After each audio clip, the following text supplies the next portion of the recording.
Hi friends, ఈ చెట్టుని అయితే చూస్తున్నారు కదా. ఈ చెట్టు ఎలా ఉందో చూడండి. రౌండ్గా పొదగా ఉంది. దీనికి పూలు మాత్రం మామూలుగా పూయవండి. ఎన్ని పూలు పూస్తాయో మీరే చూసి అర్థం చేసుకోవాలి. చూస్తూ ఉంటే చూడాలనిపించే చెట్టు. లక్ష్మీదేవికి చాలా ఇష్టమైన పూలు కదా. ఎండాకాలం సీజన్లో మొత్తం పూలు ఎంతవరకు పూస్తుందో అంతవరకు పూలు దేవుడికి కొనని అవసరమే లేదు. ఈ చెట్టు పూలు మాత్రం సరిపోతుంది. కొద్ది పూలు పూసే అవకాశం లేదు. దీనికి చాలా పూలు వెళ్ళే అవకాశం ఉంది. ఈ పూలు పూసి పెద్ద మాల అయితే అవుతుంది.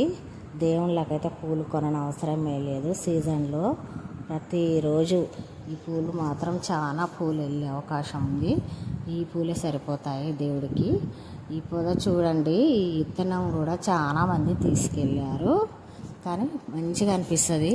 చూస్తూ అంటే చూడాలనిపిస్తుంది. చెట్టు మాత్రం చిన్నగానే ఉంటుంది. పూలు మాత్రం చెట్టు నిండా ఆకులు తక్కువగా కనిపిస్తాయి, పూలే ఎక్కువగా అనిపిస్తాయి.